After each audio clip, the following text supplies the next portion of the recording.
warbixin dhowaan ay soo saartay dowladda Jarmalka oo ku saabsan tirada dadka waddankaasi ee dambiyada waxyeeladu ka soo gaadho ayaa waxay muujisay in Soomaali badan ay ku jiraan liiska dadka dhibanayaasha ah ee dambiyada lagula kacay.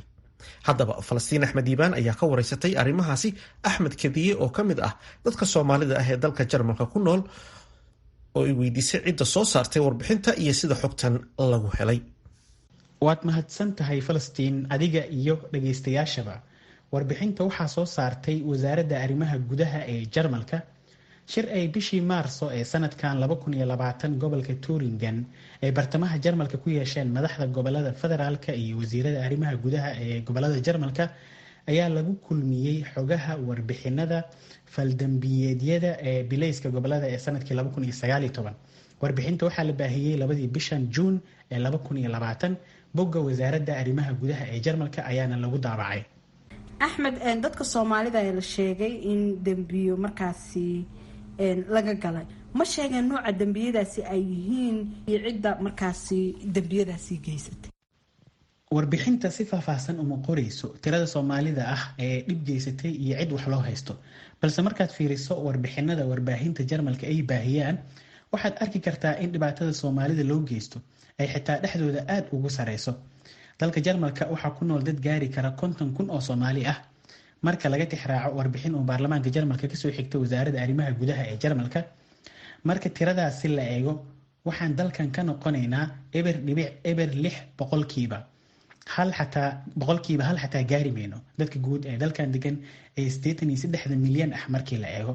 warbixinta dhibanayaasha ee la soo saarayna waxaan ka noqonaynaa 1.4% dadka dhib kala gaarsiiyay, taas oo ka badan tirada guud ee dhibanayaasha Soomaalida ee sanadkii 2019 oo kaliya waa 3,192 qof.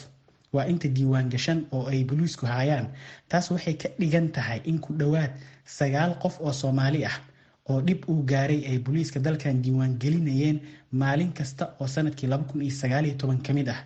laakiin warbixin sanadkii 2017 laga diyaariyay dambiyada dalkan ka dhaca waxaa lagu sheegay Soomaalida dambiyada loo haysto ee sanadkaasi kaliya inay 4,844 qof gaarayeen, kuwaas oo loo haystay dambiyo kala duwan oo ay kamid yihiin ku dhawaad 2,000 oo qof oo lagu eedeeyay inay dhaawacyo dad u geysteen, 1,471 kale oo lagu eedeeyay inay khiyaano sameeyeen iyo 1,100 qof oo lagu eedeeyay inay xatooyo ku sameeyeen lacagaha dowladda sida ceerta iyo sida dadka qaar oo shaqeeya oo dowladana lacag ka qaata iyo wixii la mid ah.